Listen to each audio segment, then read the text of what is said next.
Hello everyone, I am Anuj. I am preparing for banking exam. Let's do it together. तो अभी मैं just RRB PU का exam दे के आया हूँ और आज 6 तारीख है, 6 अगस्त। तो मेरा सेकंड शिफ्ट में एग्जाम था जो 10 बजे स्टार्ट होता है एग्जाम। ठीक है, तो आज मैं पूरा आपको एग्जाम रिव्यू बताने वाला हूँ। रीजनिंग का तो ऑलमोस्ट मेरे पास सारा डेटा है, कौन का डेटा नहीं है। और बताऊंगा तो मैंने कितने अटेम्प्ट करे हैं, क्या क्या आया था और लेवल कैसा था, ये सारी बातें यहाँ पे करी जाएंगी। और अभी मैंने सुना कि कहीं पे आगरा में शायद ऐसा हुआ है कि बच्चों का पेपर जो वो जब पेपर देने गए थे तो उनको 43 मिनट बचा था बस, वहाँ पे 45 मिनट टोटल नहीं था।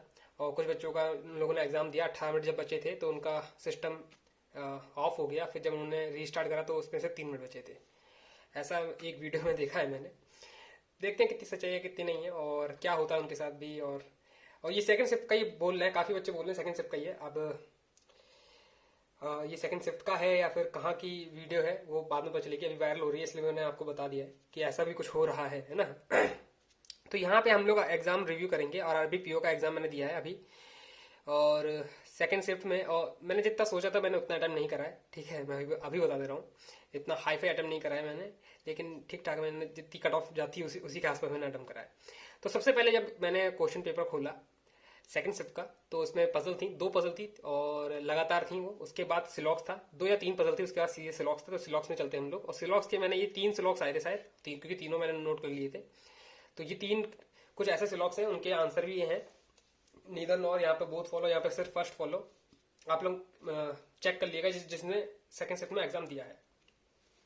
ठीक है, सिलॉक्स के बाद हम डिस्टेंस एंड डायरेक्शन के क्वेश्चन पे आए थे। डिस्टेंस एंड डायरेक्शन का मेरा डायग्राम कुछ ऐसा करके बना है। कुछ डिटेल्स होंगी वो ऊपर नीचे हो सकती हैं, है ना, मैं कंफर्म नहीं बता पाऊंगा, लेकिन मेरे हिसाब से तो यही था। ठीक है, आप लोग कमेंट में कंफर्म कर देना। डिस्टेंस एंड डायरेक्शन का ऐसा कुछ क्वेश्चन आया था।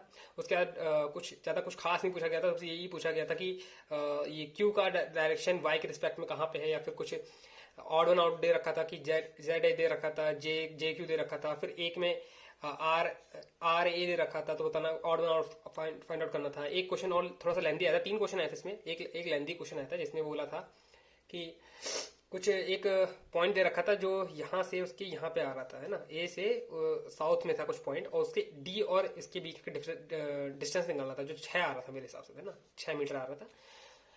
आप लोग कंफर्म करते रहना कमेंट बॉक्स में, जिसका भी मतलब जो भी गलत हो। और टाइम मेंशन जरूर कर देना, जब भी मुझसे कोई क्वेश्चन पूछता है तो टाइम मेंशन जरूर करा करें वीडियो का, ताकि मैं उस क्वेश्चन मतलब उस चीज पे कंटेक्स्ट मुझे मिल पाए कि किस बारे में आप बात कर रहे हैं। फिर आते हैं इनक्वालिटी में। इक्वालिटी मैंने नोट नहीं करी क्योंकि इनक्वालिटी में डायरेक्ट टिक कर रहा था। 4 से 5 इनक्वालिटी आई थी, मैंने वो टिक कर दिया था। ये मेरा जितना पोर्शन है ये मेरा 4 मिनट के अंदर हो गया था, जितना मैंने अभी बताया ये 4 मिनट के अंदर हो गया था। फिर आते हैं डायरेक्ट पजल पे। और मैंने पहली पजल उठाई, मेरी पहली पजल ही फंस गई थी। 3 पॉसिबिलिटी बनानी पड़ी, मेरी ही गलती थी। और ये लास्ट पजल थी, एकदम लास्ट में दे रखी थी। 6 पर्सन थे, उनके पास अलग अलग कलर के वो चीजें थी और वो लोग ऐसे कुछ अरेंजमेंट में बैठे थे। ये रहे उसका अरेंजमेंट, करेक्ट आंसर है ये। 3 पॉसिबिलिटी बनी थी।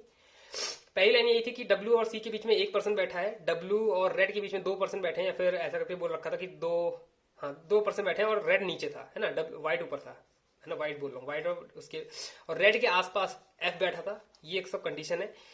एक जस्ट नीचे ब्लैक बैठा था और ब्लैक के नीचे डी बैठा था, लेकिन इमीडिएटली नीचे नहीं बैठा था, कुछ ज्यादा थोड़ी सी दूरी पे बैठा था, मतलब एक छोड़ के बैठा हो सकता है।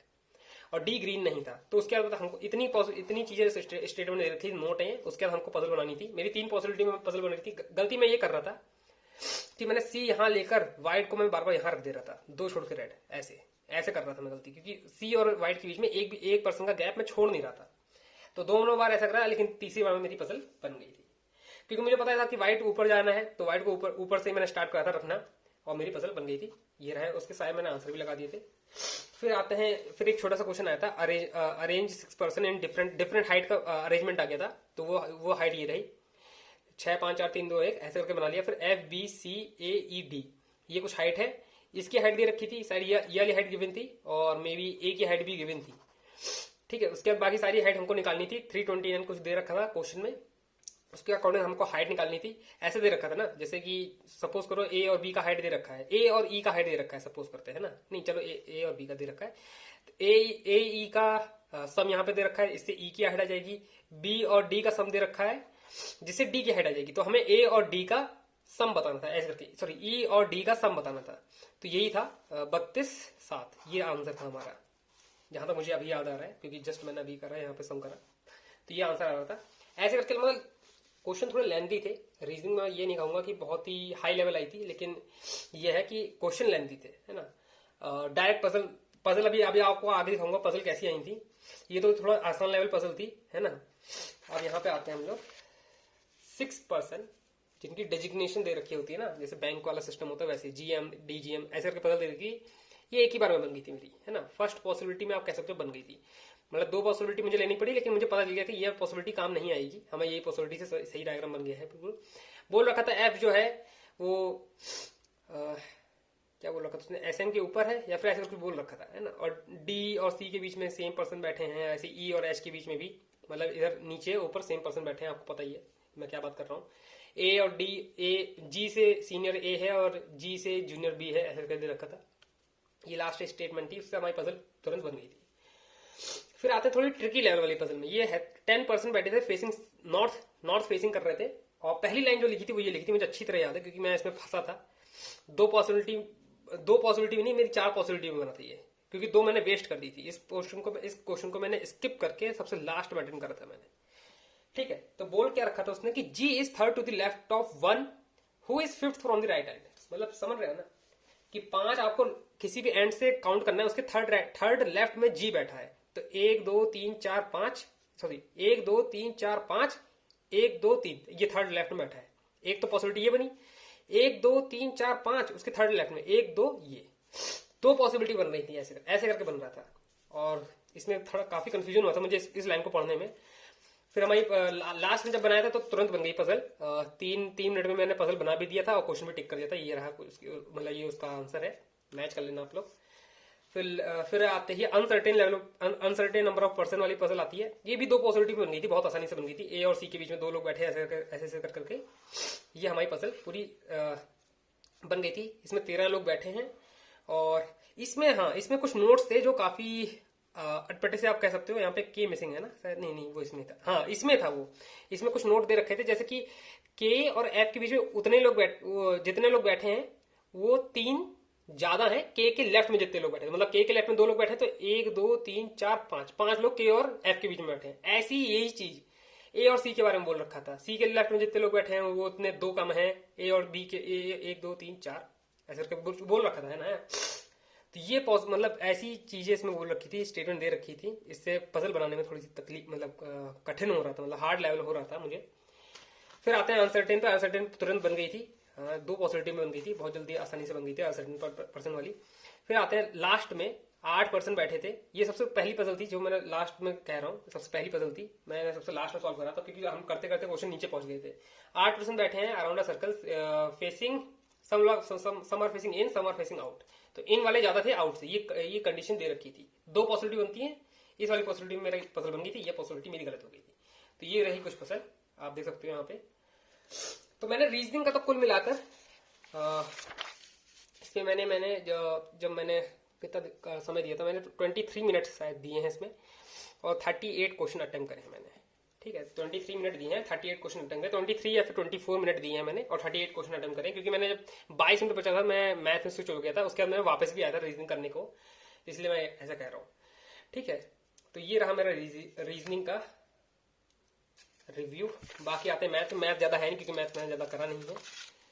मैथ में मैंने करे हैं 22, तो 22 प्लस 38 मिला के हो जाते हैं हमारे 60 मैंने 60 मार्क्स का करा है, और थोड़ी सी उम्मीद मुझे कम है इसमें 60 मार्क्स में, क्योंकि लास्ट टाइम ही मैंने 60 ही करा था, और कट ऑफ आप जानते हो 61 समथिंग पॉइंट गई थी ओबीसी की, इसलिए थोड़ा सा मुझे डाउट है।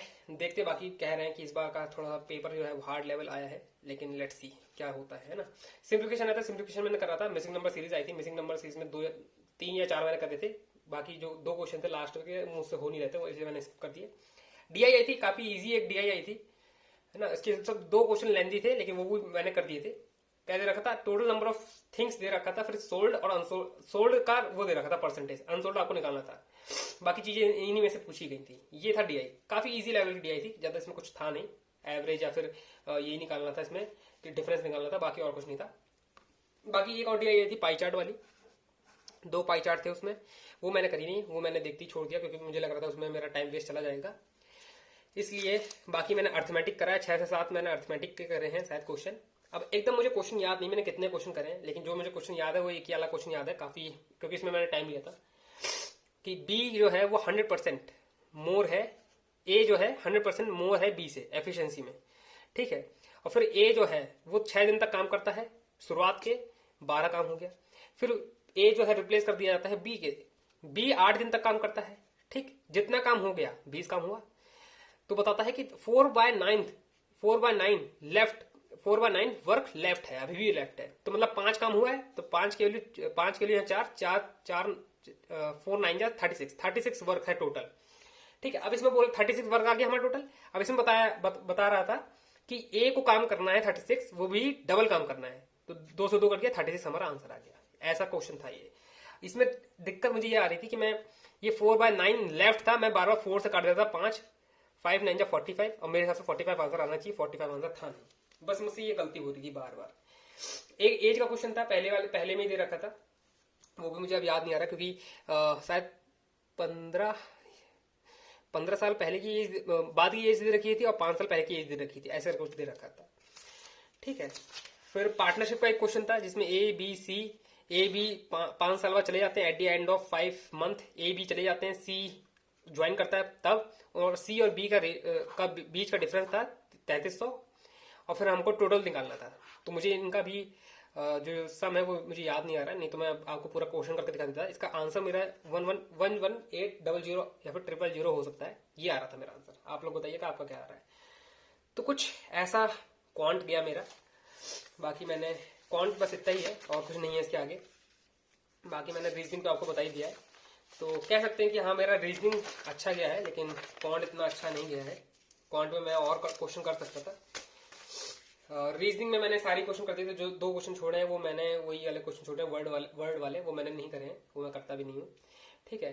तो 60 मार्क्स का मैंने यहाँ पे करा है अटेम्प्ट, ठीक है। और फिर देखते हैं आप कितने मार्क्स आते हैं, और क्योंकि मुझे लगता है कि हाँ 1-2 गलत हो सकता है, अभी मुझे ध्यान आ रहा है, लेकिन मैं अभी उस पर बार भी नहीं सोचूंगा। तो ये था मेरा पीओ का रिव्यू। सेकेंड शिफ्ट में जिसका भी पेपर था वो यहाँ पे मैच कर सकता है। मेरे हिसाब से तो मेरी एक्यूरेसी 95+ रहेगी, ठीक है। बाकी मैंने रीजनिंग जितना बताया वो मेरा एकदम सही ही है। बाकी मैंने कुछ पजल मैंने मैच भी करी थी जो अगल बगल बैठे थे उनसे, और सेंटर तो बहुत ही दूर गया था, बारिश भी बहुत तेज हो रही थी, लेकिन हम लोग पहुंच गए थे वहां पे, ठीक है। अब हम लोग क्लर्क के लिए लग जाएंगे। क्लर्क मेरा एग्जाम है क्लर्क का, मेरा तो 19 को है, तो जिसका 13 को है वो लोग अभी से प्रिपरेशन स्टार्ट कर दे। रेगुलर 2 मॉक टेस्ट तो लगाई, ठीक है। तो हम लोग अब क्लर्क की तैयारी करेंगे। And that's all for today. I'll meet you guys in next video. Till then, work hard and stay motivated. Thank you guys for watching.